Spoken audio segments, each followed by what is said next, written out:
Alô galera, Vasco Análise aqui, Marcelo falando.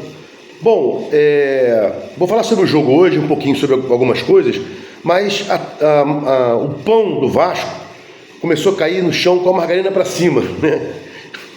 O Vasco é um cara pobre, né? Subúrbio, Zona Norte e tal, não sei o quê, não tem manteiga, é margarina. E a margarina começou a cair pro lado de cima, né? Ou seja, acabamos de pegar agora nas oitavas de finais Atlético Goianiense. Não que vamos desrespeitar, né, faltar com respeito ao Atlético Goianiense. Mas o que é melhor? Pegar um Atlético Goianiense ou pegar um Bahia, que está bem, está entrosado já há bastante tempo, pegar um Galo, um Palmeiras, né? Então é bom pegar aí o Atlético Goianiense, tentar passar, e vamos passar respeitando o Atlético Goianiense. Não é porque estou dizendo que a gente vai passar que eu estou te respeitando, ao contrário. O respeito é total, só que a gente vai passar para as quartas de final, né? Oitavas de finais, 16 times, quartas de finais, 8 times, né? E torcendo para também pegar eu acho que lá depois também não tem mais como ficar escolhendo, não. Ultrapassado agora, vai para as quartas de finais, já vão ser só 8 times, não tem muito que ficar escolhendo, não, né? E o Vasco está numa crescente, está na evolução. Quem me acompanha aqui, eu venho sempre colocando essa palavra, né? O momento agora é de união e o momento agora é de evolução. Evolução que a gente vem aí vendo, né? Com Rafael Paiva. Quantos comentários negativos aqui no YouTube, aqui, no Kawaii, no TikTok, no Instagram, no Facebook, né? Que eu falava que tinha que manter o Rafael Paiva, tinha que analisar o trabalho dele, ele vê o mesmo jogo que a gente vê, né? Claro que vai errar aqui, vai errar ali uma vez, às vezes nem erra. O torcedor leigo, né? O cara que não tem visão de futebol, às vezes vai dizer que o cara errou, né? Por exemplo, eu lembro aí de um jogo que o Rossi entrou, o Rossi só marcou o lateral esquerdo dos caras.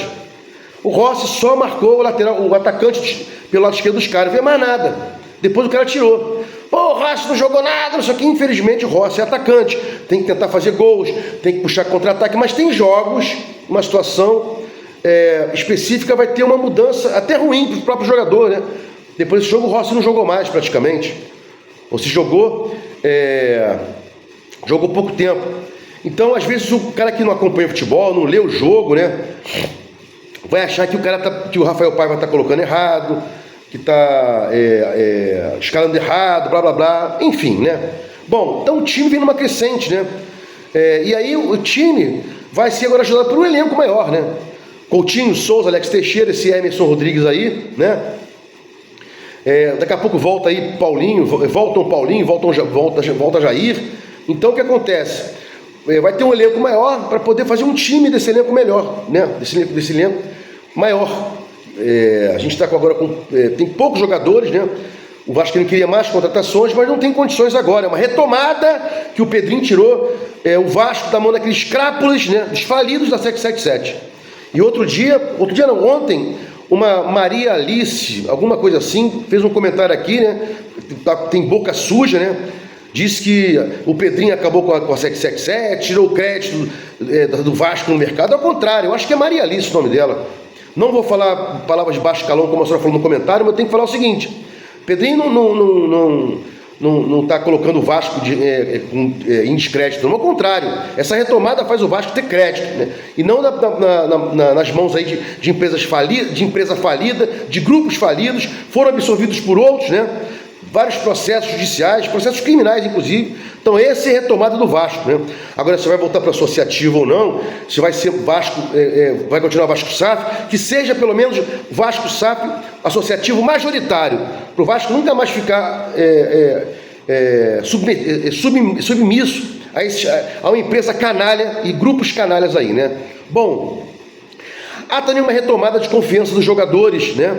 Como falei aqui, os próprios jogadores estão mais confiantes. Não adianta chegar lá, intimidar, dizer que vai meter a porrada, nada disso. Não adianta fazer torcida zero, nada disso, né? No dia que teve a torcida zero, eu também recebi comentários aqui ruins, né? Não sei o que, tem que ser assim, blá blá blá. O machão que manda bater, manda intimidar, queria ver se fosse ele intimidado, né, em lugar dele de trabalho, se ele seria machão mesmo, né? Acho que não é com intimidação, não é com briga, não é é cobrando respeito, cobrando dedicação, cobrando raça, mas não intimidar o jogador, né? Eu acho pavoroso. E nem fazendo torcida zero. Nunca. Isso nunca resolveu nada, nunca vai resolver. Nunca resolveu, nunca vai resolver, né? Bom, o Vasco não ganha 5 jogos desde 1997, né? E o Rafael Paiva tem um aproveitamento de 70%. Aproveitamento de campeão, de líder, né? Ou ali entre os 3 melhores, né? Outra coisa que também agora deu uma travada na gente é que o Watson saiu mancando, né? O Watson encaixou nesse time, né?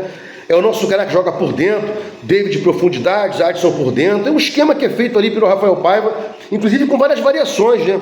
Eu cobrava aqui muito do Ramon Dias, só que era aquele esquema, pontas espetadas, cruzamento pro Verrete, não tinha jogada por dentro. Ontem, tabelinha do nosso Hugo Moura, que já tinha dado uma assistência pro Verrete no primeiro jogo dele.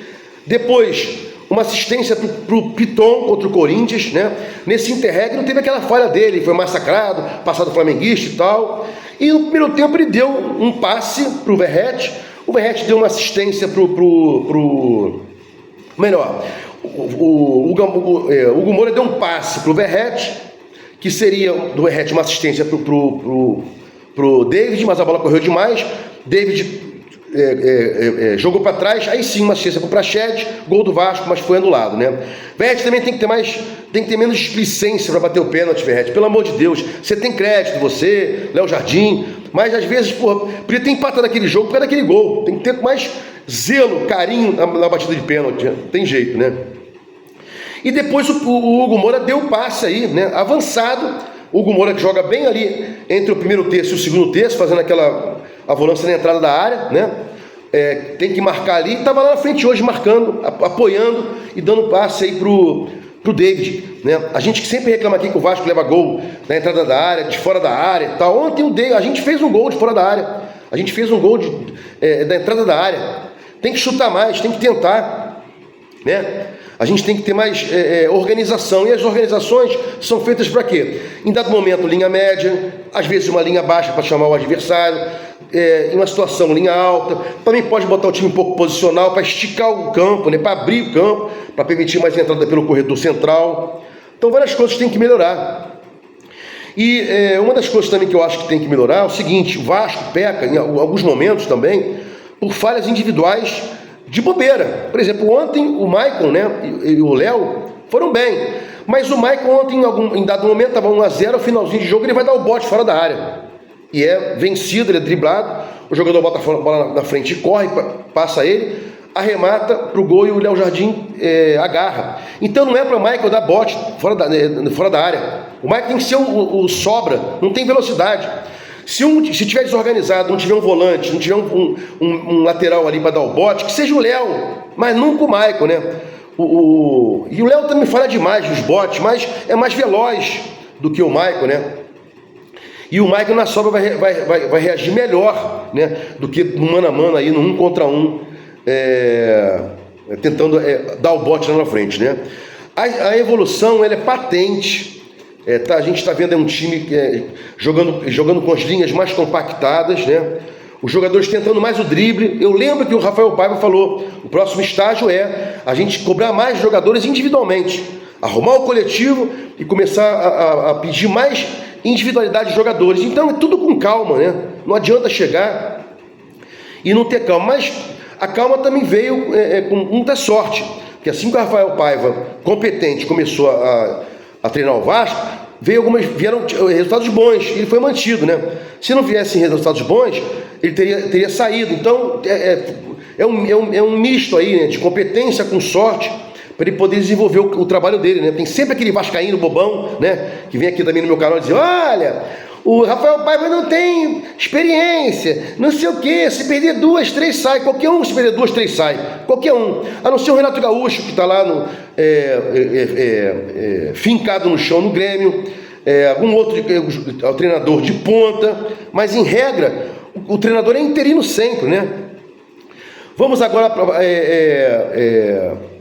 pensar agora contra o Galo domingo, lá na casa do adversário, uma outra postura, talvez um time mais reativo, né? Com linha média para linha baixa, talvez é o esquema do Rafael Paiva. Vamos ver aí. Se gostou do meu canal, se inscreve aqui, Vasco Análise, dá um like para receber, dá um sininho para receber as notificações, dá um like para mostrar ao YouTube engajamento no meu canal. Vasco Análise, fique com Deus e até o próximo vídeo.